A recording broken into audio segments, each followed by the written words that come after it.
pagi. Assalamualaikum warahmatullahi wabarakatuh. Apa kabar semuanya? Sehat selalu? Oke, saat ini saya tiba-tiba ingin menambahkan yang ke-12. Bagaimana tips sukses supaya terhindar jadi orang yang 95% dan supaya kamu terpilih dari 5%.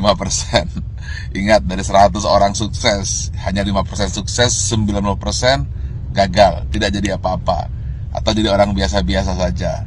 Nah, bagaimana supaya kita termasuk 5%? Saya ada sebuah kisah true story yang saya alami sendiri. Saat pembangunan Menara 165, saat itu terhenti di lantai 4. Anda bisa bayangkan, uangnya habis, dukungan habis, tidak ada apa-apa lagi, tidak ada satupun yang mendukung. Saat itu orang-orang sudah mengatakan, lihat, Ari Ginanjar gila, Ari Ginanjar tidak akan berhasil. Kemudian mulai orang-orang menasehati saya. Sudah saya bilang, dulu harusnya kamu jangan buat itu, sekarang lihat. Dan kemudian teman-teman saya menjauh. Jangan dengan teman, bayangan pun lari untuk menjauh. Karena kalau dekat dengan saya akan sharing dan saya akan minta bantuan. Sehingga banyak sekali alumni SQ yang ketakutan dan pergi menjauh dan tidak mau membantu saat itu. Lalu tiba-tiba bapak saya bilang, dia manggil saya A, coba sekarang lakukan ini. Apa itu? Saya tanya. Doakan saja semua orang yang ada di sekitarmu yang kamu lihat.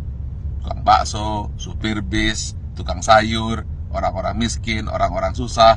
Siapa saja yang kamu lihat, kamu doakan.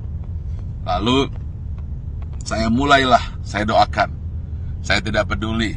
Pokoknya melihat orang saya doakan. Kalau melihat orang gemuk, saya doakan kurus. Yang kurus saya doakan gemuk. Orang yang miskin saya doakan jadi kaya. Orang yang kaya saya doakan jadi sejahtera. Orang yang sakit saya doakan sembuh. Pokoknya ngelihat apa saja saya doakan. Bahkan kucing lewat pun saya doakan dapat makan. Lalu tiba-tiba di sebelah kanan jalan saya menuju Menara 165 ada sebuah gedung yang nasibnya sama dengan saya. Hampir menjadi kuburan tua, atau mungkin rongsokan batu dan besi. Setiap hari saya doakan, berdua dengan bapak saya. Setiap saya lewat, saya doakan. Believe it or not, setelah 2 tahun, tiba-tiba ada satu orang mulai bersih-bersih. Ada yang kerja ini. Besoknya 2 orang, 4 orang. Dan akhirnya mulai banyak orang kerja. Gedung yang milik orang yang saya tidak tahu siapa yang punya gedung itu, kemudian tiba-tiba selesai.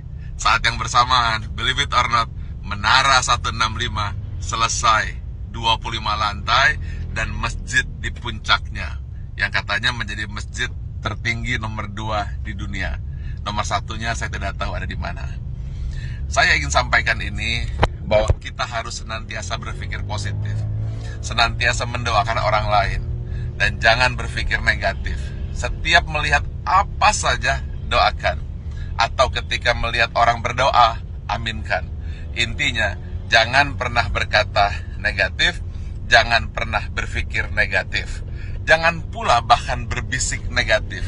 Jadi jangankan mulut, hati pun selalu positif dan positif. Itulah rahasia yang selalu saya lakukan hingga hari ini. Dan believe it or not, semua kebaikan-kebaikan yang datang, keburukan-keburukan, alhamdulillah terhindar. Ya tentu saja ada sedikit-sedikit, tapi tidak mampu merusak hati kita. Jadi senantiasalah berpikir baik, kemudian berhati baik, berbicara baik, hasilnya akan baik, yang datang akan baik. Tapi kalau hati buruk, kemudian pikiran buruk, bicara buruk, tindakan buruk, yang buruk akan datang padamu. Tetapi kalau hatinya senantiasa baik, penuh rasa syukur, pikirannya pun baik, mulutnya berkata baik, kemudian tindakannya baik, hasilnya akan baik. Semua akan datang padamu. Ingat satu hal kunci, apabila kamu tahu kekuatan pikiran, maka kamu tidak akan pernah berani untuk berpikiran negatif. Kalau kamu tahu hebatnya pikiran kata, maka yang ada di pikiran, di hati dan tindakan hanyalah kebaikan-kebaikan. Karena semua yang datang adalah hasil pikiranmu. Kalau kita fokus kepada diri sendiri dan kemudian berpikir tentang kebaikan diri sendiri, maka dia akan memberikan kebaikan kepada orang lain. Dan itu semua dimulai dari hati, pikiran, tindakan, dan hasilnya datang kepada Anda. Tetapi kalau kita berpikir negatif, kemudian pikiran negatif, hati negatif, kata-kata negatif, yang buruk pun akan datang. Karena itu upayakanlah senantiasa berhati baik, berpikir baik, tindakan baik, maka semua yang baik akan datang padamu. Terima kasih. Assalamualaikum warahmatullahi wabarakatuh.